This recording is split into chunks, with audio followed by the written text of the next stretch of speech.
राम की असली पत्नी सीता नहीं, कोई और थी। जानिए असली सच्चाई। दर्शक बंधु, रामायण एक ऐसा ग्रंथ है जिसे हमने बचपन से पूजा, समझा और अपनाया, जहां श्री राम को मर्यादा पुरुषोत्तम कहा गया और माता सीता को उनकी अर्धांगिनी, उनको त्याग और पवित्रता की प्रतिमूर्ति माना गया है। लेकिन क्या होगा अगर हम कहें कि सीता राम की असली पत्नी नहीं थी? हाँ, आपने सही सुना। एक स्त्री थी जिसका नाम शायद आप नहीं जानते, जिसे इतिहास के पन्नों से मिटा दिया गया, जिसका अस्तित्व ना तो रामायण की मुख्य कथा में है और ना ही किसी मंदिर की मूर्ति में।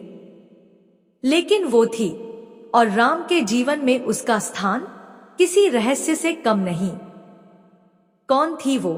क्यों उसका नाम छुपा दिया गया? क्या ये किसी राजनैतिक षड्यंत्र का हिस्सा था, या फिर समाज उस सत्य को स्वीकार करने को तैयार ही नहीं था? आज हम उस परत को हटाने जा रहे हैं जिसके नीचे दफन है त्रेतायुग का सबसे बड़ा रहस्य, राम की वह पत्नी जिसे इतिहास भूल गया। और इस रहस्य की शुरुआत होती है एक ऐसी स्त्री से जो ना सिर्फ राम के हृदय के बेहद करीब थी, बल्कि उनके जीवन की सबसे छुपी हुई सच्चाई भी। दर्शक बंधु, यह एक ऐसा गूढ़ रहस्य है जो शायद ही आपको पता होगा, लेकिन आज की इस कथा के माध्यम से इस रहस्य को हम जानेंगे। यह कथा है रामायण काल की, जिसमें इस रहस्य के सारे पन्ने दबे हुए हैं। तो दर्शक बंधु, आपका समय नष्ट ना करते हुए शुरू करते रामायण काल की उस महान व पूर्ण कथा को। लेकिन आगे बढ़ने से पहले आपको बता दें कि गरुड़ पुराण में कहा गया है कि कथा हो या सीख, अगर बीच में छोड़ दिया जाता है तो वह पाप की श्रेणी में आता है। तो मैं आपसे निवेदन करता हूँ कि इस वीडियो को अंत तक पूरा देखिए, और अगर आप एक सनातनी हैं तो वीडियो को लाइक करके हमारे चैनल को सब्सक्राइब जरूर कर लें। तो चलिए कथा शुरू करते हैं। कई हजार साल पहले की बात है। एक सुंदर और पावन नगर था कुंडलपुर। उस समय के सबसे सुंदर नगरों में इसका नाम लिया जाता था। वहां एक धर्मपरायण और यशस्वी राजा राज्य करता था, जिनका नाम श्रीदामा था। राजा श्रीदामा देखने में बहुत सुंदर और तेजस्वी थे। अभी अभी उन्होंने राजगद्दी संभाली थी। यह कुंडलपुर राज्य उन्हें उनके नाना परम पुण्यात्मा मानिक चंद जी ने उपहार में दिया था। वास्तव में श्रीदामा जसवंत नगर के राजा श्रीपति जी के पुत्र थे, परंतु बचपन में ही उनके नाना ने उन्हें स्नेहपूर्वक गोद ले लिया और उन्हें अपना उत्तराधिकारी घोषित कर दिया। जब राजा मानिक चंद जी ने शरीर त्याग दिया तो उनके पीछे श्रीदामा ने राज्य की बागडोर संभाली। राजा श्रीदामा ने अपने नाना से राजधर्म की शिक्षा प्राप्त की थी। कैसे प्रजा की सेवा करनी है, न्याय से राज्य कैसे चलाना है, यह सब उन्होंने सच्चे मन से सीख लिया था। अब उनमें कोई बालपन नहीं बचा था। जैसे ही उन्होंने गद्दी संभाली, वैसे ही अनेक कल्याणकारी कार्य प्रजा के लिए करने लगे।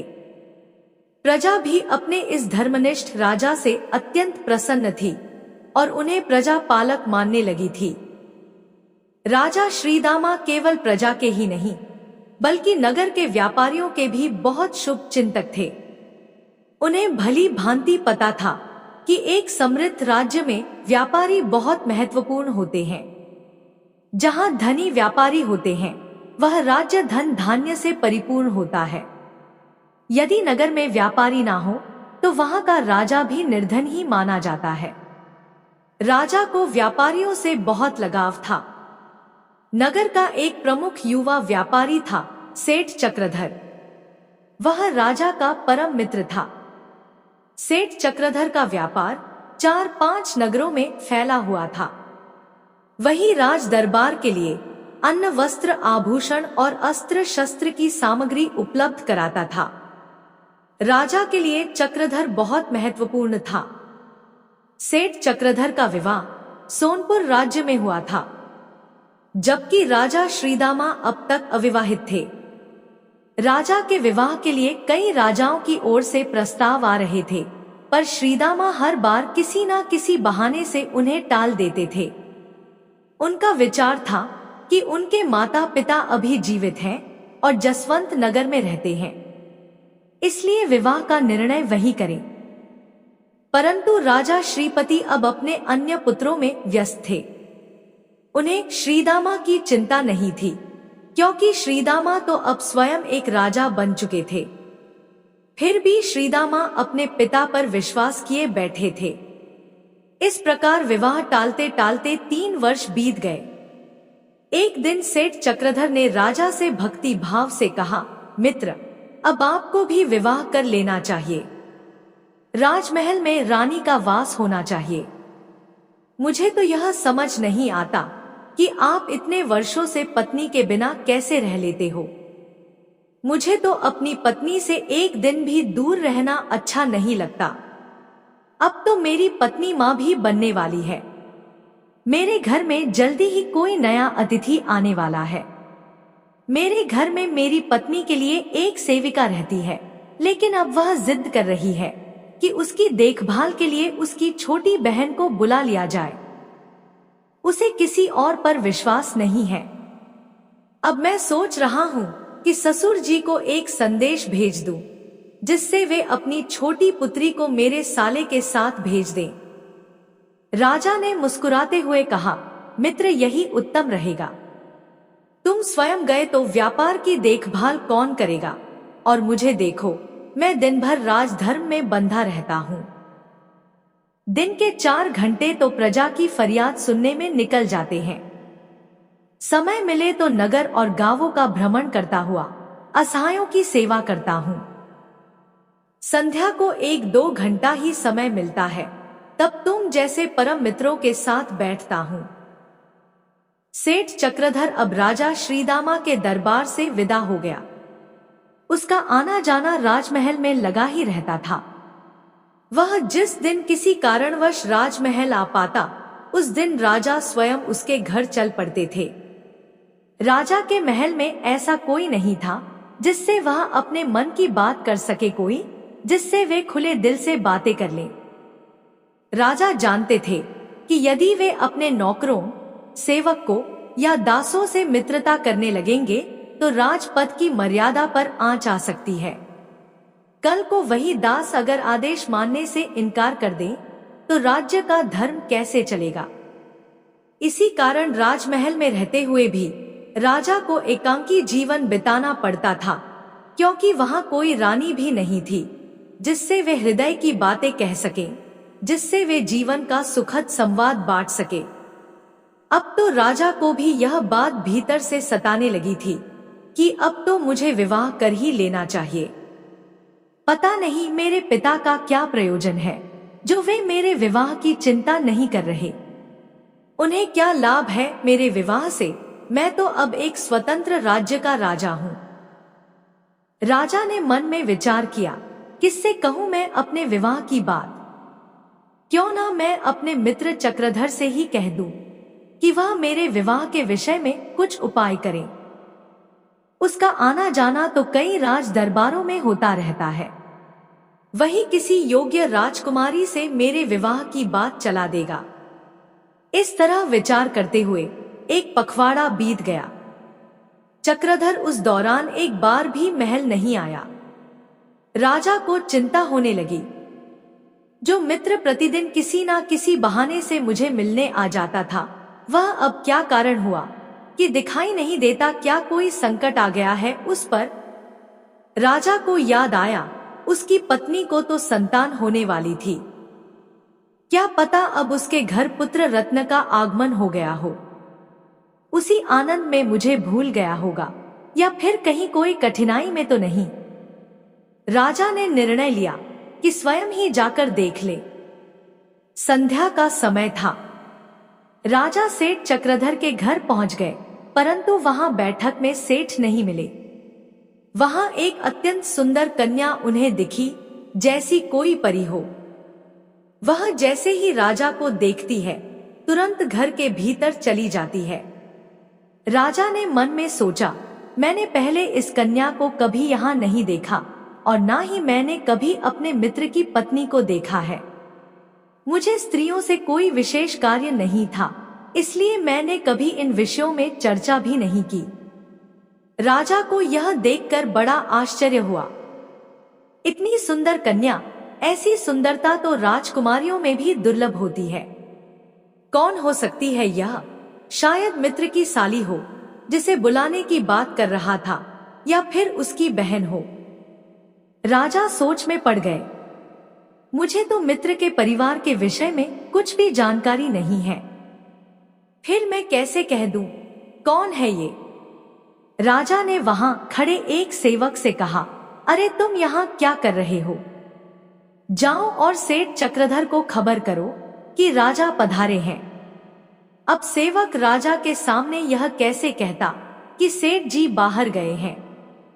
उसे डर था कि राजा बुरा मान जाएंगे। सेवक भीतर गया और सेठानी से कहा, बाहर राज दरबार से कोई पधारे हैं, क्या कहूं उनसे? सेठानी ने जब यह सुना कि कोई राज दरबार से आया है तो वह थोड़ी चौंकी और बोली, राज दरबार से तो कोई आता नहीं, स्वयं राजा ही आते हैं।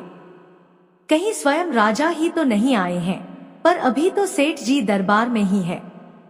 वे तो राजा से मिलने गए हैं, तो फिर राजा अकेले कैसे आ सकते हैं?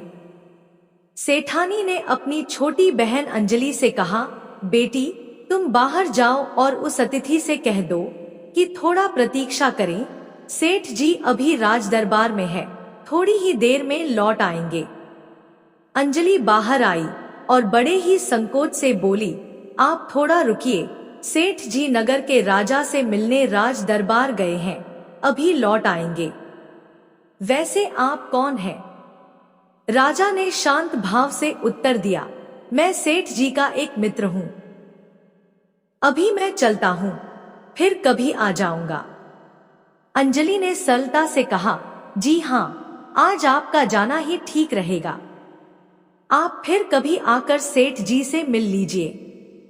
हो सकता है सेठ जी को आने में समय लगेगा और आ भी गए तो शायद आपको समय ना दे पाए, क्योंकि उनका राजा के साथ विशेष कार्यक्रम है। राजा मन में मुस्कुराए परंतु बोले नहीं। वे सोच रहे थे कि अब इस कन्या के सामने अपने आप को राजा कैसे बताएं, और उधर सेवक भी चुप था। वह भी लड़की से नहीं कह पा रहा था कि यही हमारे राज्य के महाराज है। फिर राजा ने कहा, ठीक है मैं जाता हूं, पर एक बात मन में आ रही है, यदि आप बुरा ना माने तो पूछ लूं। अंजलि ने मुस्कुराते हुए कहा, पूछिए क्या पूछना चाहते हैं? राजा ने धीरे से पूछा, मैंने आपको पहले कभी नहीं देखा, आप कौन है और कहां से आई है? अंजलि बोली, मैं एक साधारण कन्या हूं, सोनपुर से आई हूं और सेठानी जी की छोटी बहन हूं। राजा बोले, अच्छा आप सेठानी जी की बहन है, तो फिर अब मैं यहां से नहीं जाऊंगा। मैं राज दरबार से ही आया हूं और स्वयं महाराज ने ही मुझे आपकी सुरक्षा में भेजा है। अंजलि थोड़ी नाराज हो गई और बोली, आप तो मजाक करने लगे, मैं तो आपसे सच बोल रही हूं और आप मजाक कर रहे हैं। तभी सेठ चक्रधर वहां आ गया और बोला, अंजलि यह कोई राजा का आदमी नहीं, ये स्वयं हमारे राजा श्रीदामा है। अंजलि थोड़ी सकपकाई और फिर बोली, मुझे लगा था कि राजा साहब तो बूढ़े होंगे, यह तो जैसे कोई राजकुमार है। और यह कहकर वह झुककर जल्दी से अंदर चली गई। सेठ चक्रधर ने राजा से क्षमा मांगते हुए कहा, मित्र मैं आपसे एक पखवाड़े से नहीं मिल पाया, मुझे अपनी साली को बुलाना पड़ा था। इधर हमारे घर एक पुत्र भी आ गया है, वह भी अब लगभग पखवाड़ा भर का हो गया है। मैं यह शुभ समाचार भी आपको नहीं दे पाया। सेठानी की तबीयत भी थोड़ी खराब थी, तो इन्हीं सब बातों में उलझा रहा। अब जाकर सब कुछ शांत हुआ तो सीधा आपके पास दौड़ा आया। आज तो आप मेरे घर ही भोजन करेंगे। दोपहर से आपके लिए अंजलि खाना बना रही है। अब जाकर भोजन तैयार हुआ है, तो इसलिए मैं आपको लेने गया था। राजा ने स्नेह से कहा, जब तुम संकट में थे तो मुझे खबर देनी चाहिए थी, मैं राजवैद्य को भेज देता। सेठ बोला, मित्र, यहाँ वैद्य की नहीं, एक अनुभवी डाई की जरूरत थी जो नगर में प्रसिद्ध है। मैंने उसी को बुला लिया था। वहां ना मेरा कोई काम था, ना ही आपका। अब मैं कब से कह रहा हूं कि आप विवाह कर लें, सब बातें खुद समझ में आ जाएंगी, लेकिन आपको तो को विवाह करना ही नहीं है। राजा मुस्कुराए और बोले, अब मैं यह कार्य तुम्हारे ऊपर छोड़ता हूं। तुम ही मेरे लिए योग्य रानी की खोज कर दो। सेठ प्रसन्न होकर बोला, तो आप समझिए कि जल्दी ही आपकी बारात निकलने वाली है। फिर सेठ ने प्रेम से राजा को भोजन परोसा। राजा का भोजन से स्वागत अंजलि ही कर रही थी। वह स्नेह और श्रद्धा से खाना परोस रही थी। राजा ने भोजन करते हुए अपने मित्र से कहा, मित्र, मेरे लिए वैसी ही रानी ढूंढना जो ऐसे ही स्नेह से मुझे खाना खिला सके, अपने हाथ से भोजन बना सके और मेरा ध्यान रख सके। चक्रधर ने मुस्कुराकर कहा, अब अंजलि जैसी रानी कहां से लाऊं? राजकुमारियां तो रसोई में जाना भी नहीं जानती, वे आपको अपने हाथ से भोजन कैसे बनाकर खिला सकती है? वे आपकी सेवा करना तो दूर, अपने वस्त्र भी स्वयं नहीं पहनती। चिराग लेकर ढूंढना भी जाए तो भी ऐसी रानी नहीं मिलेगी। और फिर राजमहल में तो इतने सेवक सेविकाएं हैं कि रानी को भोजन बनाने की जरूरत ही क्या है। राजा ने शांत स्वर में कहा, नहीं मित्र, मुझे अंजलि जैसी ही रानी चाहिए जो मेरे लिए अपने हाथों से कुछ बनाए, सेवा करे, स्नेह दे। चक्रधर ने हंसते हुए कहा, मित्र, बात को क्यों घुमा रहे हो? साफ साफ कहो ना कि अंजलि जैसी नहीं, अंजलि ही तुम्हें पसंद है। अगर ऐसा है तो फिर मैं अंजलि से ही तुम्हारा विवाह करा देता हूँ। यह तो अपने मन की बात है और मन की बात छुपानी नहीं चाहिए। यह सुनते ही अंजलि लज्जा गई और वहां से भाग गई। सेठ पीछे से पुकारता रहा, अरे अभी तो पूरा भोजन भी नहीं करवाया, आधा भोजन करवाकर भागी जा रही हो। ऐसे राजा भला तुम्हें रानी कैसे बनाएंगे? कई बार पुकारने के बाद भी अंजलि जब नहीं लौटी तो राजा मुस्कुराए और बोले, मित्र, अब यह विवाह मेरी ओर से पक्का समझो। अब आगे का सब कार्य तुम्हारे ऊपर है। कन्या मुझे अत्यंत प्रिय है। सेठ ने हंसते हुए कहा, कन्या क्या खाक ठीक है। आधा भोजन करवाकर भाग गई। सेठानी ने तुरंत सेविका से कहा कि भोजन लेकर जाओ। सेविका बोली, महाराज, छोटी सेठानी अब आपके सामने आने से लज्जा रही है। अब वह आपके सामने नहीं आएगी। अब तो वह सेठ जी को भी भोजन नहीं परोसेंगी। सेठ ने कहा, और करना भी नहीं चाहिए, भला रानी मुझे क्यों खाना खिलाएंगी? फिर सेठ ने हंसते हुए कहा, मित्र, अब अंजलि की ओर से भी सहमति मिल चुकी है। अब वह अपने आप को रानी ही मानने लगी है, तो अब फिर देर किस बात की? हम कल ही शुभ मुहूर्त देखकर आपका विवाह करवा देते हैं। राजा बोले, मगर अपने ससुर जी से तो परामर्श ले लो। सेठ बोला, महाराज, ऐसे मामलों में किसी से राय नहीं ली जाती। मैं खुद यहाँ हूँ। पहले अंजलि को रानी बनाइए, बाकी सभी कार्यक्रम धीरे धीरे पूरे हो जाएंगे। और सचमुच अगले ही दिन अंजलि का विवाह विधि विधान अनुसार संपन्न हुआ। वह अब रानी बनकर राजमहल में आ गई। वह राजा के मन की रानी थी। अपने हाथों से भोजन बनाती, प्रेम से परोसती और राजा की सेवा करती। राजा भी इतने सौम्य, सुशील और सुंदर स्वभाव की पत्नी पाकर अत्यंत प्रसन्न हुए। जैसा उन्होंने सोचा था वैसा ही रानी उन्हें मिली। राजा का मन हमेशा आनंदित रहने लगा और उधर चक्रधर प्रसन्न था कि अब उसका मित्र राजा उसका रिश्तेदार बन गया। समय बीतता गया, रानी ने एक सुंदर राजकुमार को जन्म दिया। पूरे राज्य में आनंद आ गया। राजा ने प्रजा में खूब उपहार बंटवाए। ब्राह्मणों और साधु संतों में वस्त्र, भोजन और दान दक्षिणा बांटी गई। दरबार में उस समय एक पहुंचे हुए संत महात्मा भी पधारे हुए थे, जिनके पास अनेक दिव्य सिद्धियां थी। सेठ चक्रधर ने राजा से निवेदन किया, मित्र, आप इन संत महात्मा से अपने राजकुमार का भविष्य जान लीजिए। ये बड़े ज्ञानी हैं। इनकी वाणी कभी झूठ नहीं होती। इन्होंने ही एक दिन अंजलि से कहा था कि तू राजमहल की रानी बनेगी, और देखिए आज वह सच हो गया। राजा ने श्रद्धा से कहा, ठीक है मित्र, हम अपने पुत्र का भविष्य जरूर जानेंगे। फिर राजा ने आदरपूर्वक महात्मा जी को राज दरबार में बुलवाया। उन्हें उचित स्थान पर बिठाया, चरण स्पर्श किया और हाथ जोड़कर निवेदन किया, महात्मा जी, कृपा करके आप मेरे राजकुमार का भविष्य बताएं। यह आपका आशीर्वाद होगा। रानी अपने छोटे राजकुमार को गोद में लेकर दरबार में आ गई। वहां महात्मा जी ने राजकुमार का भविष्य देखा। ध्यान लगाकर उन्होंने कहा, यह बालक बहुत ही प्रतापी राजा बनेगा। इसका नाम अर्जुन रखना सबसे उत्तम होगा। यह बड़ा ही बहादुर और न्यायप्रिय राजा होगा।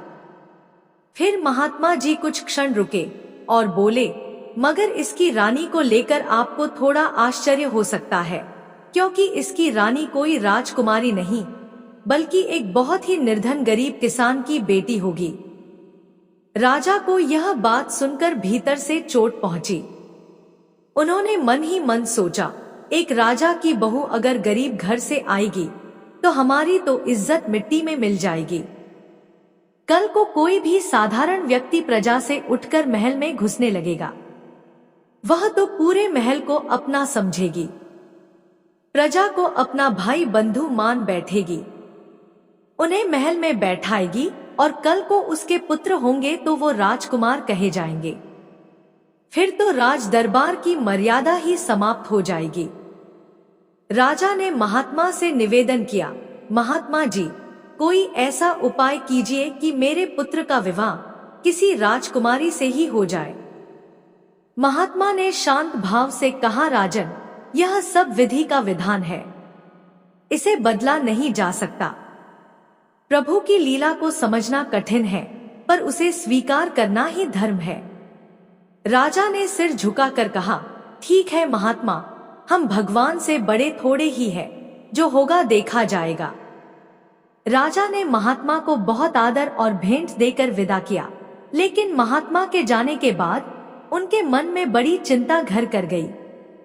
उन्होंने सोचा, जब वह लड़की गरीब घर से होगी तो हो सकता है सुंदर भी ना हो सकता है काली हो। मैं ऐसा होने ही नहीं दूंगा। मैं तो पहले ही अपने बेटे का विवाह किसी सुंदर राजकुमारी से करा दूंगा। इस तरह सोचते सोचते 3 वर्ष बीत गए। एक दिन रानी के मन में विचार आया, अब तो हमारी होने वाली बहू इस संसार में जन्म ले चुकी होगी, गरीब घर में पल रही होगी और जीवन में बहुत कष्ट सह रही होगी। क्यों ना उसे खोज कर महल बुला लिया जाए। जब वह राजमहल में पलेगी बढ़ेगी तो वही राजकुमारी बन जाएगी। फिर उसका विवाह राजकुमार से करना सरल हो जाएगा। रानी ने अपनी यह भावना राजा से कही और निवेदन किया, आप उस कन्या का पता लगाइए कि वह किस घर में जन्म ले चुकी है। राजा बोले, प्रिय, यह क्या बात कर रही हो?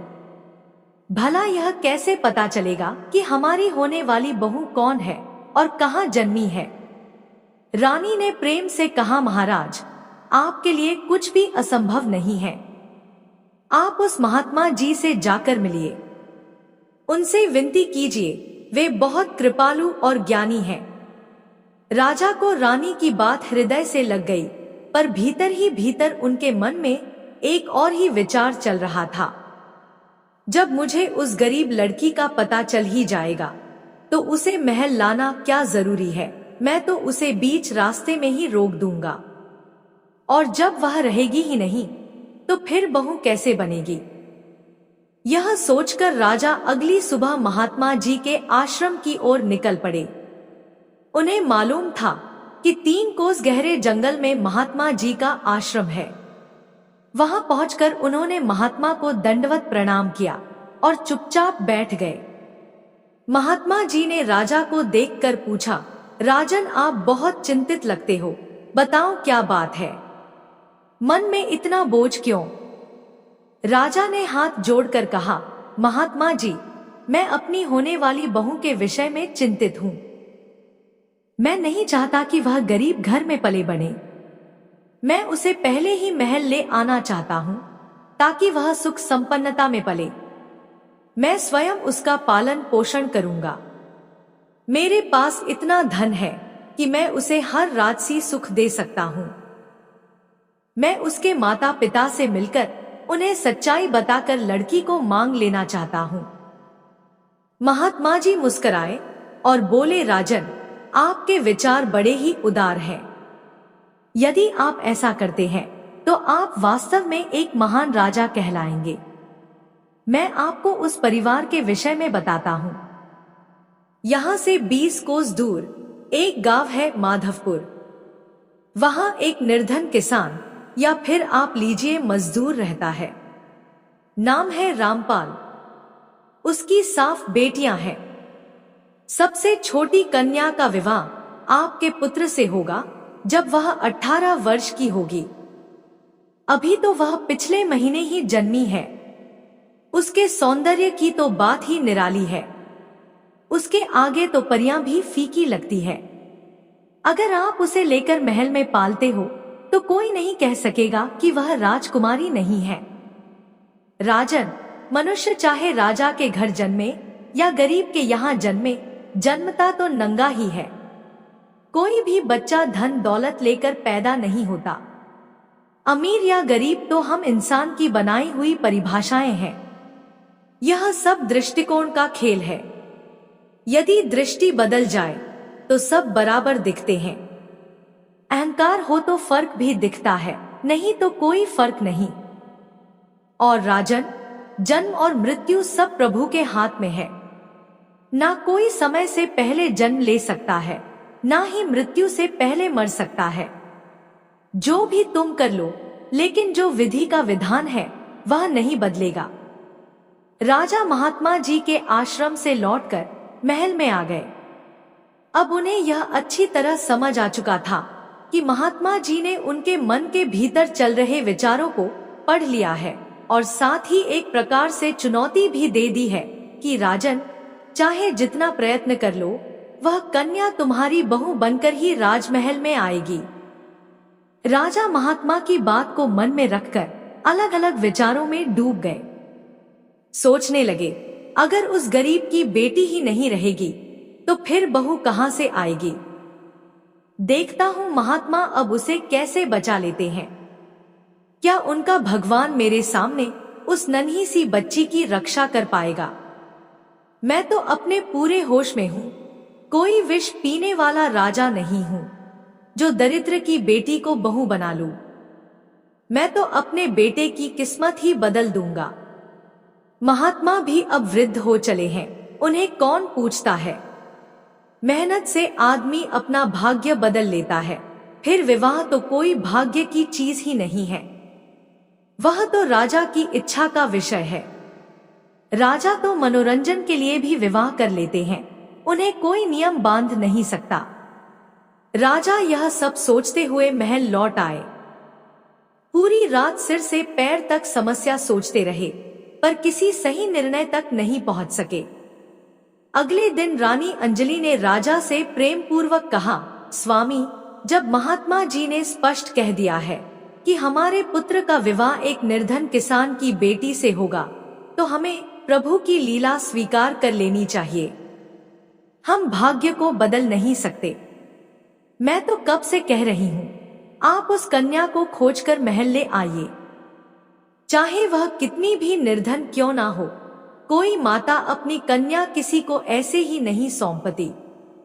यदि वह कन्या आपको सौंपे तो आप उस गरीब को अच्छी सहायता भी दे सकते हैं ताकि वह अपने घर में सुख से जी सके। मैं तो कहती हूँ आप उस कन्या को किसी भी उपाय से महल में लाएं, चाहे धन खर्च करना पड़े तो भी लाइए। मैं चाहती हूँ कि वह कन्या भी हमारे पुत्र की तरह ही पले बढ़े और जब वह बड़ी हो तो हम उसका विवाह धूमधाम से अपने राजकुमार से करें। यदि आपके मन में अभी कोई अहंकार या हिचक है तो कृपा कर उसे त्याग दीजिए। कोई भी बच्चा जन्म के समय अमीर या गरीब नहीं होता, हम ही उसे यह एहसास कराते हैं। गरीब माँ बाप अपनी गरीबी का दुख सुना सुना कर उसे मन से भी गरीब बना देते हैं और अमीर अपनी अमीरी का गर्व दिखाकर उसका दिमाग बदल देते हैं। मेरी बात मानिए और आज ही जाकर मेरी बहू को, उस नन्ही बच्ची को किसी भी प्रकार मेरे पास ले आइए। मैं उसे एक दिन भी कष्ट में नहीं देख सकती। रानी अंजलि बहुत दयालु और करुणामयी स्त्री थी। नवजात निर्धा बहू के लिए भी चिंतित थी। वह समय ऐसा था जब सास बहू को अपनी बेटी समान मानती थी। आज के समय में जहां सास गरीब बहू को अपनाना तो दूर, ताने मार मारकर उसका जीवन दुखमय बना देती है, वहां रानी अंजलि का हृदय देवी के समान कोमल था। राजा के मन में फिर से कई प्रकार के विचार उठने लगे। उन्होंने सोचा अब देर करना ठीक नहीं। जितनी जल्दी कन्या बड़ी होगी उतनी ही समस्या और बढ़ेगी। राजा ने निश्चय किया हम उस कन्या को लेने तो जाएंगे पर उसे कभी अपने घर में प्रवेश नहीं करने देंगे। दूसरे ही दिन राजा भेष बदलकर महल से निकले और चल पड़े माधवपुर गांव की ओर। यह गांव उनके राज्य का ही हिस्सा था, इसलिए वहां जाने में कोई कठिनाई नहीं हुई। पूछते पाछते राजा रामपाल के घर पहुंच गए। उस समय रामपाल घर पर नहीं था। वह एक साधारण मजदूर था जो रोज सुबह ही 2 रोटी की तलाश में निकल जाया करता था। घर में उसकी पत्नी थी जो अपनी बेटियों के लिए 2 समय की रोटी जुटाने में लगी हुई थी। रामपाल दिन रात मेहनत करता था पर फिर भी इतनी कमाई नहीं हो पाती कि वह अपने और अपनी पत्नी का पेट भर सके। वहां तो 7 बेटियां थीं जो भूख से बिलख रही थी। राजा ने मन में सोचा कैसी विधि की लीला है। कोई संतान के लिए तरसता है और मंदिरों में माथा टेक टेक कर भी उसे संतान नहीं मिलती, और इधर बिना मांगे 7 कन्याएं एक ही घर में जन्मी है। रामपाल की पत्नी अपनी बेटियों को किसी तरह जीवित रखने की कोशिश कर रही थी। खुद भूखी रहकर उनके लिए कुछ पकाने की जुगाड़ी में लगी थी। तभी राजा उस द्वार पर पहुंचे। उनका भी बदला हुआ भेष था। वे एक धनी सेठ के भेष में आए थे। राजा ने विनम्र स्वर में कहा, माताजी, मैं बहुत दूर से आया हूं। मुझे किसी ने खबर दी कि आपके घर में 7 कन्याएं हैं। आप सचमुच बहुत सौभाग्यशाली है। मैंने तो सुना है कि आपके घर 9 देवियां जन्मी है। रामपाल की पत्नी ने व्यथित हृदय से उत्तर दिया, कौन सी देवी बाबूजी? ये 7 तो मेरे लिए हर दिन की सजा बनी हुई है। कोई इन्हें दान में लेने को भी तैयार नहीं। यह तो मुझे जीते जी खा रही है। राजा ने नम्र स्वर में कहा, बहन जी, यदि बुरा ना मानो तो एक बात कहूं। बात आपके भले की है।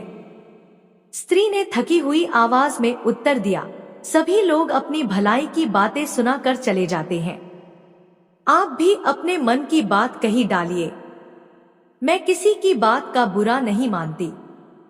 जब भगवान ने ही हमें ताने सहने के लिए बनाया है तो आप भी सुना दीजिए। आप भी यही कहेंगे ना कि 7 बेटियां क्यों? जब खाने को घर में कुछ नहीं है तो फिर इतने औलाद करने की क्या जरूरत थी? और करनी ही थी तो एक के बाद रुक जानी चाहिए। राजा ने विनम्रता से कहा, अरे नहीं बहन जी, मैं ऐसा कैसे कह सकता हूं। संतान तो भगवान की देन होती है, इसमें ना आपका दोष है और ना मेरा कोई अधिकार। आप नहीं भी चाहती तब भी बेटियां जन्म लेती ही। मैं तो आपकी सहायता की बात करने आया हूं। मैं एक सेठ हूं और मुझे कोई संतान नहीं है। मेरी पत्नी रोज अपमान सहती है, लोग उसे बांझ कहते हैं। वहीं आप हैं जिन पर भगवान की कृपा है। कैसी लीला है प्रभु की, कोई औलाद के लिए तरस रहा है तो कोई संतान जन्माते जन्माते थक चुका है। मैं चाहता हूं कि आप अपनी सबसे छोटी बेटी मुझे दे दे। बदले में मैं आपको 5,000 स्वर्ण मुद्राएं दूंगा। इससे आपकी गरीबी दूर हो जाएगी और आप बाकी बेटियों का अच्छा पालन पोषण कर सकोगी, उनका विवाह कर सकोगी और स्वयं भी सुख से जीवन बिता सकोगी। और आपकी वह छोटी बेटी मेरे घर की बेटी बन जाएगी, मेरी संपत्ति की मालकिन बनेगी। वह एक रानी जैसा जीवन व्यतीत करेगी। मेरी सारी दौलत एक दिन उसी की होगी। रामपाल की पत्नी को राजा की बातें सत्य प्रतीत हुई।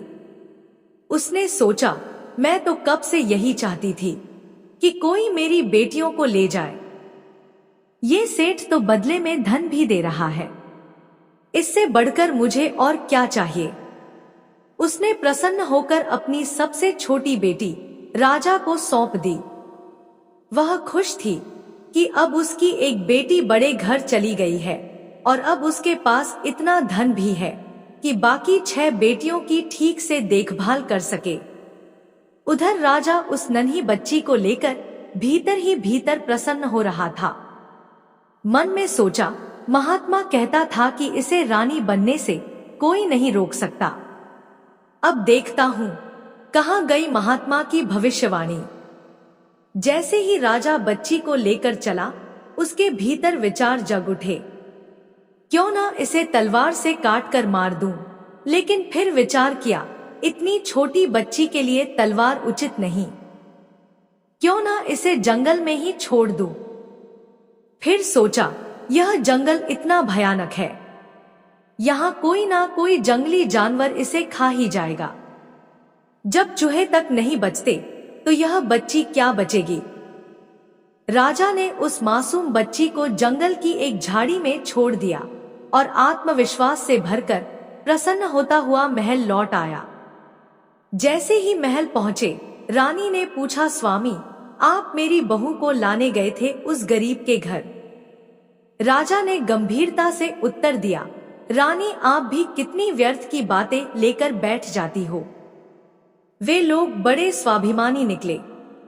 मैंने उनके पास जाकर लड़की की याचना की, पर उन्होंने मुझे बहुत अपमानित किया। मुझे बहुत भला बुरा सुनाया गया। मैं राजा हूं, किसी से अपमान नहीं सह सकता और आप भी बार बार महात्मा की बातें दोहराकर मुझे व्याकुल कर रही हो। अब महात्मा वृद्ध हो चले हैं, उन्हें क्या सोचना है और क्या नहीं, यह भी नहीं समझ आता। आपसे अनुरोध है कि अब इस विषय पर मुझसे कोई बात ना करें। रही बात विवाह की, तो हम कोई साधारण मनुष्य नहीं, एक राजा है। हम अपने पुत्र का एक नहीं 10 विवाह भी करा सकते हैं, इसलिए अब इस चिंता को त्याग दीजिए। रानी को भी यह एहसास हुआ कि उसने राजा से कुछ अधिक कह दिया। वह मन ही मन सोचने लगी, मेरे कारण मेरे स्वामी को अपमान सहना पड़ा, यह तो मेरे लिए पाप समान है। वह राजा से बोली, स्वामी मुझे क्षमा कर दीजिए, अब मैं आपको उन दुष्टों के सामने जाने को कभी नहीं कहूंगी। गरीब लोग होते ही हैं जानवरों जैसे, उनमें सोचने समझने की शक्ति नहीं होती। अगर होती तो वे यूं दरिद्र क्यों रहते। राजा ने रानी की बात सुनी और भीतर से प्रसन्न हो गया कि चलो अब रानी मुझे इस विषय में बार बार परेशान नहीं करेगी। उधर जंगल में एक धनी सेठ, जिसका नाम रतन था, महात्मा के आश्रम से लौट रहा था। वह संतान की चाह में महात्मा के पास गया था। महात्मा ने साफ कहा था, तेरे भाग्य में संतान जन्म नहीं लेगी, लेकिन इसका यह अर्थ नहीं कि तू संतान से वंचित रहेगा। प्रभु की कृपा से संतान तेरे पास स्वयं आ जाएगी।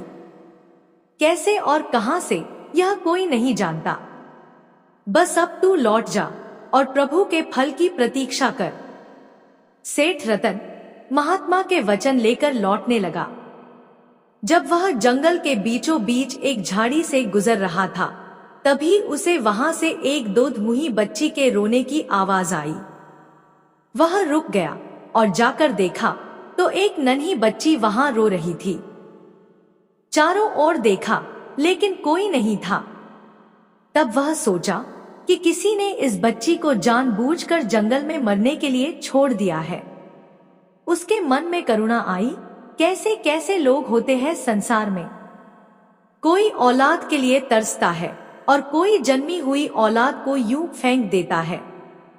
तभी उसे महात्मा की बात याद आई, तेरे पास संतान स्वयं आ जाएगी। वह चौंका। महात्मा की बात तो पल भर में ही सच हो गई। सेठ रतन ने उस बच्ची को अपनी गोद में उठा लिया और घर की ओर चल पड़ा। घर पर उसकी पत्नी उसका इंतजार कर रही थी। उसी ने तो सेठ को महात्मा के पास भेजा था, संतान की चाह में। जब पत्नी ने देखा कि सेठ एक बच्ची को गोद में लिए लौटे हैं, तो उसकी आंखों में आंसू आ गए। यह खुशी के आंसू थे। सेठ ने मुस्कुराकर वह कन्या अपनी पत्नी को सौंप दी। पत्नी बच्ची को पाकर बहुत खुश हुई। वह सोचने लगी, एक बच्चा जन्म देने के लिए स्त्री को कितनी पीड़ा सहनी पड़ती है, और यहाँ बिना कष्ट के ही प्रभु ने हमें संतान दे दी। उस बच्ची को उन्होंने बड़े प्यार से पालना शुरू कर दिया। उसका नाम चित्रलेखा रखा गया। समय बीतता गया। समय के बीतने में देर नहीं लगती। जो बीतता है वह कल कल करता आगे बढ़ जाता है। देखते ही देखते चित्रलेखा अब 15 वर्ष की हो चुकी थी। उधर महल में राजकुमार 18 साल का हो गया था। अब वह अक्सर शिकार के लिए जंगल जाया करता था। एक दिन वह शिकार पर गया, लेकिन मौसम का हाल ठीक से नहीं देख सका। आसमान बादलों से घिर गया और रात होने लगी। राजकुमार को लगा कि अभी तो दोपहर है, लेकिन जब ध्यान आया कि वह अब भटक गया है, तो निकलने के लिए वह रास्ता खोजने लगा। वह महल की ओर जाने के बजाय गलती से जंगल के उत्तर दिशा में स्थित दलपुर गांव पहुंच गया। वहां एक स्थान पर रुकने का ठिकाना ढूंढने लगा। किसी ने कहा, यहाँ सिर्फ रतन सेठ के पास ही एक ऐसी जगह है जहां आप ठहर सकते हैं। राजकुमार रतन सेठ का घर पूछते हुए वहां पहुंचा। सेठ दरवाजे पर खड़ा था। उसने जैसे ही राजकुमार को देखा तो श्रद्धा और आनंद से भर गया। धन्य है मेरा भाग्य जो मेरे दरवाजे पर स्वयं राजकुमार पधारे हैं। सेठ ने राजकुमार का स्वागत किया और आदरपूर्वक उन्हें भोजन के लिए घर में ले गया। राजकुमार की नजर जैसे ही चित्रलेखा पर पड़ी, वह ठहर गया। उसे लगा जैसे वह किसी जन्मों की पहचान से मिल रहा हो, मानो कोई युगों पहले बिछड़ा हुआ आत्मा मिल गया हो। चित्रलेखा भी उसे एकटक देखने लगी, जैसे वह पल, वह समय और संसार सब भूल चुकी हो। सेठ और उसकी पत्नी यह दृश्य देखकर चकित रह गए। ये दोनों तो एक दूसरे को पहले से जानते भी नहीं, फिर इतनी गहराई से एक दूसरे को क्यों देख रहे हैं। सेठानी कोई साधारण स्त्री नहीं थी। उसने तुरंत समझ लिया, यह प्रेम है। शायद पिछले जन्म का कोई संबंध है। हो सकता है ये दोनों पहले पति पत्नी रहे हो। राजकुमार अगली सुबह अपने महल तो लौट गया, लेकिन अपना हृदय वहीं छोड़ आया था। चित्रलेखा भी अब गुमसुम रहने लगी। अब ना उसे भोजन अच्छा लगता, ना ही नींद आती थी। उसकी आंखें बार बार उसी दरवाजे की ओर उठ जाती थी जहां से राजकुमार विदा हुए थे। सेठ रत्न को अपनी बेटी चित्रलेखा की हालत कुछ ठीक नहीं लगी। वह चिंतित हो गया और अपनी पत्नी से बोला, इस बच्ची को किसी वैद्य को दिखा दो। पत्नी ने शांति से कहा, बेटी को कोई रोग नहीं है। अगर आप चाहते हो कि वह हमेशा खुश रहे तो एक ही उपाय है, इसका विवाह राजकुमार से कर दीजिए। रतन सेठ पत्नी की बात सुनकर पहले तो घबरा गया। मैं कोई राजा तो हूं नहीं जो राजमहल में रिश्ता लेकर चला जाऊं। मगर पत्नी के कहने पर हिम्मत जुटाई और राज दरबार की ओर चल पड़ा। उधर महल में रानी की तबीयत बहुत खराब हो गई थी। वह बार बार अपनी बहू को देखने की जिद कर रही थी, जबकि राजा के मन में चिंता थी। अभी तो राजकुमार का विवाह हुआ ही नहीं, इतनी जल्दी कैसे विवाह कराऊं? कौन सी कन्या को बहू बनाकर रानी के सामने लाऊं? उसी समय रतन सेठ ने आकर अपनी बेटी के विवाह की बात उठाई। राजा को जैसे राह मिल गई। उसने तुरंत कहा, अब देर मत करो, आज ही संध्या तक विवाह हो जाना चाहिए। रतन को इससे अधिक और क्या चाहिए था। वह सहर्ष तैयार हो गया। उधर राजकुमार की तो मानो मुराद पूरी हो गई। चित्रलेखा, जिसे वह अपने हृदय में पहले से ही बरसाए बैठा था, अब उसकी रानी बनकर महल में आ गई। बहू के प्रेम और सेवा से रानी कुछ ही दिनों में स्वस्थ हो गई। जो रानी मरणासन्न पर पड़ी थी, वे बहू के हाथों के स्पर्श मात्र से ही ठीक हो गई। यह बात सबके लिए आश्चर्य का विषय था। राजकुमार अब अपनी पत्नी के साथ सुखपूर्वक रहने लगा और राजा इस भ्रम में प्रसन्न रहने लगा कि उसने महात्मा की भविष्यवाणी को झुठला दिया है। वह मन ही मन गर्व करता, मेरे बेटे का विवाह किसी मजदूर की बेटी से नहीं, एक अमीर सेठ की बेटी से हुआ है। मैं विधि का विधान बदल चुका हूं। एक दिन अचानक महात्मा किसी कार्यवश राज दरबार पधारे। राजा बहुत प्रसन्न हुआ। उसने राजकुमार के विवाह का हाल सुनाया और बहू को बुलवाया। राजा बोला, महात्मा जी, आपने कहा था कि मेरा पुत्र एक निर्धन की कन्या से विवाह करेगा। देखिए, यह मेरी बहू है। यह कोई मजदूर की बेटी नहीं, बल्कि रतन सेठ की बेटी है। महात्मा ने बहू को देखा, फिर मुस्कुरा कर बोले, राजन, तुमने सोचा था कि उस कन्या को जंगल में फेंक देने से वह मर जाएगी, पर वह नहीं मरी। वो कन्या उस दिन बच गई और आज वही तुम्हारे सामने तुम्हारी ही बहू बनकर खड़ी है। यह वही कन्या है जिसे तुमने एक झाड़ी में फेंक दिया था। अगर मेरी बातों पर विश्वास ना हो तो जाकर स्वयं रत्न सेठ से पूछ लो। महात्मा इतना कहकर चले गए। राजा के मन में तूफान उठ गया। वह स्तब्ध रह गया। उसे अपने सभी प्रयास विफल लगने लगे। सोचने लगा, मैंने कितनी कोशिश की थी विधि के विधान को बदलने की, मगर हार गया। वह उदास मन से सेठ रत्न के पास गया और धीरे से पूछा, क्या चित्रलेखा आपकी अपनी बेटी है? सेठ ने मुस्कुरा कर कहा, चित्रलेखा हमारी बेटी है। हम उसे अपनी संतान से भी बढ़कर मानते हैं। राजा बोला, नहीं रतन सेठ, तुम झूठ बोल रहे हो। चित्रलेखा को तुम्हारी पत्नी ने जन्म नहीं दिया है। तब रतन ने सच्चाई स्वीकार की। यह सत्य है राजन, चित्रलेखा को मेरी पत्नी ने जन्म नहीं दिया, परंतु हमने उसे उस दिन से बेटी माना जिस दिन उसे हमने पाया और उसे अपने प्राणों से भी अधिक प्रेम दिया है। राजा को अब और कुछ जानना नहीं था। वह चुपचाप लौट आया। अब उसके मन में फिर वही विचार घर करने लगे। मुझे इस बहू को किसी भी तरह महल से निकालना है। लेकिन अब समस्या यह थी कि राजकुमार और रानी दोनों ही चित्रलेखा से अत्यधिक प्रेम करते थे। ऐसे में उसे महल से निकालना आसान नहीं था। फिर भी राजा ने अवसर की प्रतीक्षा करनी शुरू कर दी और जैसा हर मन में उठे संकल्प का समय आता है, राजा को वह अवसर भी जल्दी ही मिल गया। एक दिन सोनपुर से समाचार आया कि रानी अंजलि के पिता की तबीयत बहुत खराब है। वे अपनी बेटी से मिलना चाहते हैं। रानी अकेले तो मायके जा नहीं सकती थी, तो राजकुमार से बोली, बेटा हम साथ साथ चलते हैं, तुम भी अपने नाना जी से मिल लेना। अब तक बस 2 ही बार तो ननिहाल गए हो। इस तरह रानी राजकुमार को लेकर मायके चली गई।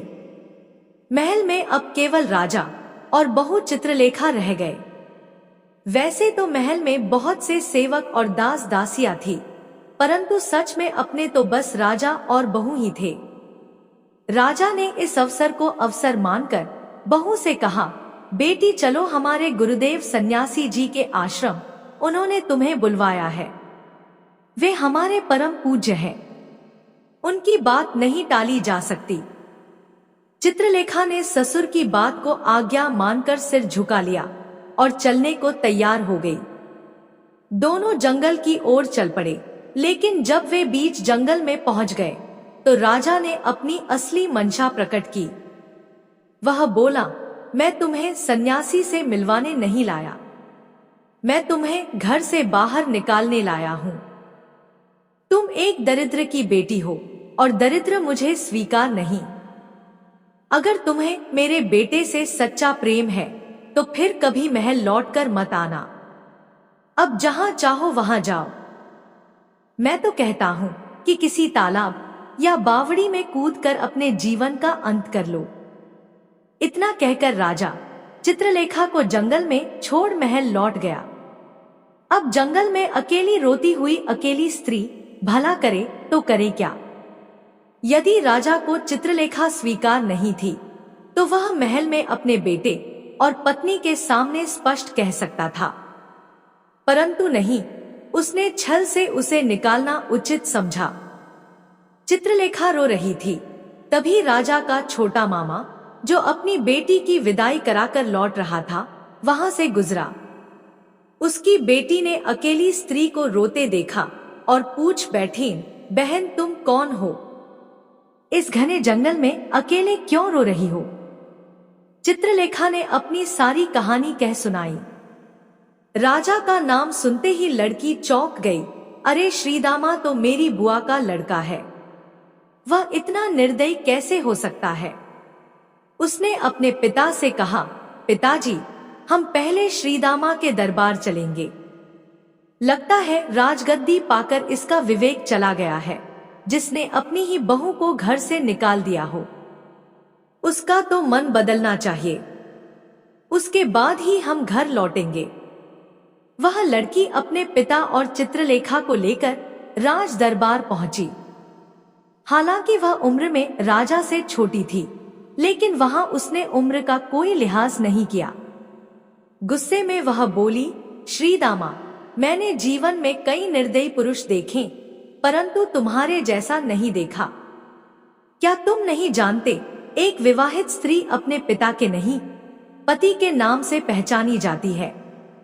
जब उसका विवाह होता है तब उसके पिता का नाम पीछे छूट जाता है। यह चित्रलेखा अब तुम्हारी पुत्र वधू है, राजकुमार की धर्म पत्नी है, इस राज्य की भावी रानी है। फिर यह दरिद्र कैसे हो सकती है? दरिद्र तुम्हारा मन है, तुम्हारा सोच है। जाकर अपने दिमाग का इलाज कराओ। मैं चित्रलेखा को अब अपने साथ लेकर जा रही हूँ। जब तक तुम्हारा विवेक वापस नहीं आता, वह अब मेरे पास रहेगी। राजा को अपनी ममेरी बहन की बात ने भीतर तक झकझोर दिया। उसे बहुत पश्चाताप हुआ। उसने कहा, बहन मुझे क्षमा कर दो, मुझसे बहुत बड़ी भूल हुई है। मैं अहंकार में इतना अंधा हो गया कि यह भी भूल गया कि यह राजगद्दी मेरी नहीं, मेरे नाना की देन है। मैं विधि का विधान बदलने चला था, लेकिन आज मुझे समझ में आया कि वास्तव में मेरी बहू ही इस राज्य की असली मालकिन है। गरीब वह नहीं, मैं हूं, सोच से, संस्कार से। फिर वह चित्रलेखा के चरणों में गिर पड़ा और बोला, बहू मुझे क्षमा करो। इस अपराध की बात कभी अपनी सास या पति से मत कहना। मुझे माफ कर दो। चित्रलेखा ने सादगी और भक्ति से कहा, पिताजी, आप मेरे लिए पूज्य हो। आपकी भूल भी मेरे लिए आशीर्वाद है। उधर राजा की ममेरी बहन कुछ दिन बाद लौट गई। कुछ ही समय बाद रानी और राजकुमार भी लौट आए। राजा ने सब कुछ समझकर राजकुमार को राजगद्दी सौंप दी और अपनी पत्नी से कहा, अब हमें प्रभु का भजन कीर्तन करना चाहिए। राज्य का अधिकार अब हमारे पुत्र और बहू का है। अब वे जैसे चाहे वैसे राज्य को चलाएं। इस तरह राजकुमार और चित्रलेखा ने राज्य संभाल लिया और राजा रानी भक्ति और भजन में लग गए। राजा को अब यह पूर्ण विश्वास हो गया था कि विधि का विधान कोई नहीं बदल सकता। जो कुछ होता है वही होता है जो प्रभु श्रीहरि की इच्छा होती है। मनुष्य चाहे लाख कोशिश कर ले, परंतु उसके वश में अपनी एक सांस भी नहीं है। दर्शक बंधु, अभी कथा यहीं खत्म नहीं होती। अभी हम यह भी जानेंगे कि आखिर कौन थी राम जी की असली पत्नी। आज हम पर्दा उठाएंगे रामायण काल के अनसुलझे रहस्य से। दर्शक बंधु, रामायण की कथा तो हम सभी ने सुनी है। मर्यादा पुरुषोत्तम श्री राम, माता सीता और उनका वनवास, रावण द्वारा सीता का हरण और फिर लंका पर आक्रमण कर राम द्वारा सीता को वापस लाना। लेकिन क्या आपने कभी सोचा है कि जिस स्त्री को रावण हर कर ले गया था वह असली सीता थी भी या नहीं? यह बात सुनकर शायद आपके मन में भी संदेह और जिज्ञासा दोनों उत्पन्न हो रहे होंगे। लेकिन प्राचीन ग्रंथों और उप रामायण में एक रहस्यमयी कथा मिलती है जो इस प्रश्न का उत्तर कुछ अलग ही रूप में देती है। जब श्री राम वनवास पर गए तब माता सीता उनके साथ थी। वे एक तपस्विनी के समान जीवन जी रही थी। वन के मध्य में जहां एक और ऋषि मुनि तप में लीन थे, वहीं दूसरी ओर राक्षसों का आतंक था। रावण, जो अपने अभिमान और बल पर इतराता था, वह सीता की सुंदरता और पुण्य तेज से मोहित हो गया। लेकिन उसे ज्ञात नहीं था कि वह जिसे हरने जा रहा है वह स्वयं केवल एक मायावी स्वरूप है, छाया सीता। यह कथा वाल्मीकि रामायण के अलावा अन्य ग्रंथों में वर्णित है, जैसे अध्यात्म रामायण, आनंद रामायण, ब्रह्मांड पुराण और शिव पुराण। इसमें कहा गया है कि रावण ने सीता का हरण किया। वह असली सीता नहीं थी, बल्कि उनकी छाया थी, एक दिव्य और मायावी रूप जिसे स्वयं अग्नि ने धारण किया था।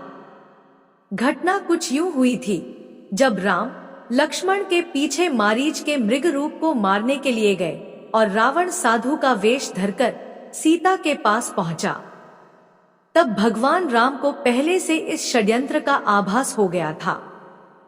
वे जान चुके थे कि रावण सीता का हरण करेगा और यही समय धर्म की परीक्षा का होगा।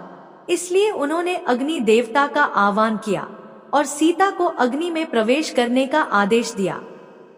माता सीता ने प्रभु की आज्ञा मानते हुए स्वयं अग्नि में प्रवेश किया और उसी क्षण अग्नि ने एक मायावी स्त्री छाया सीता को प्रकट किया, जो हूबहू माता सीता के समान दिखती थी। यह छाया सीता ही रावण के हाथों लगी। रावण, जो त्रिकालदर्शी था, इस छल को समझ नहीं पाया।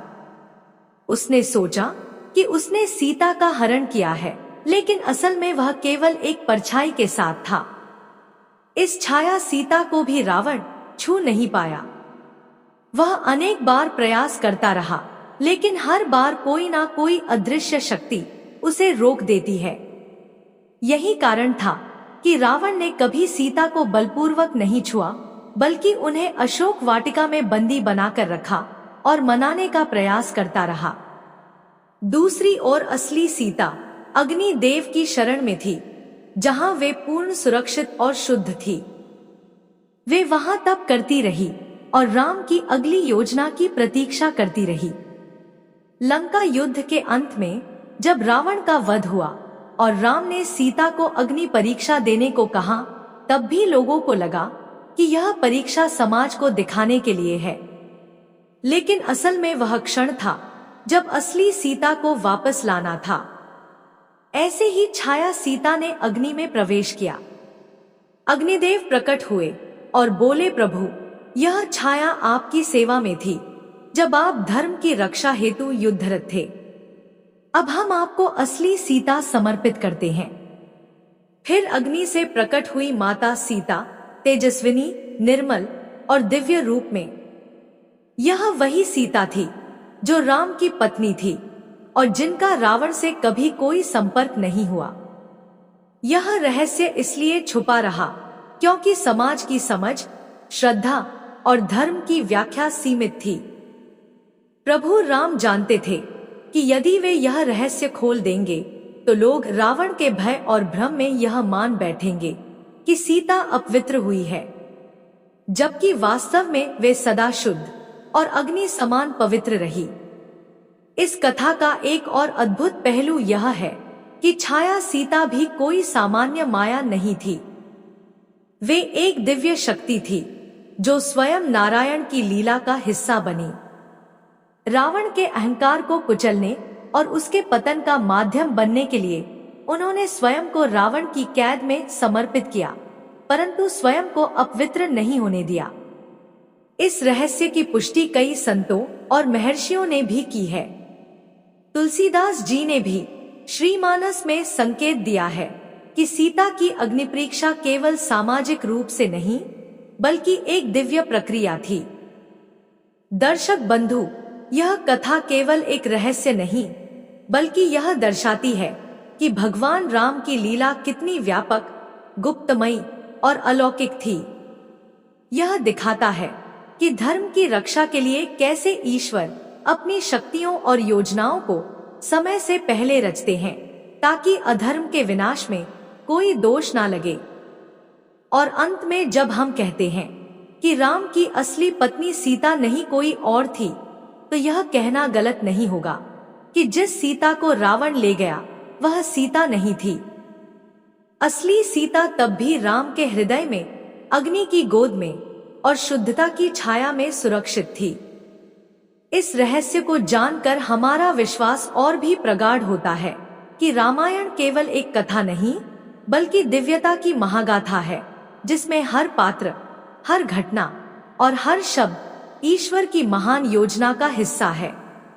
तो दर्शक बंधु, आपने सुनी त्रेता युग की वह रहस्यमयी कथा जो आज भी लोगों की दृष्टि से छुपी हुई है। यह केवल एक कहानी नहीं बल्कि हमारे धर्म, श्रद्धा और ईश्वर की लीला को समझने का एक और दिव्य माध्यम है। मैं आपकी दोस्त प्रीति उम्मीद करती हूँ कि आपको यह कथा ज्ञानवर्धक और हृदय को छूने वाली लगी होगी, तो इसे अधिक से अधिक लोगों तक पहुंचाएं ताकि हमारे पुराणों में छिपे इन अनसुने रहस्यों से हर कोई परिचित हो सके। और ऐसी ही अद्भुत, गूढ़ और भक्ति से ओतप्रोत कहानियां अगर आप लगातार सुनना चाहते हैं तो हमारे चैनल को अभी सब्सक्राइब करें।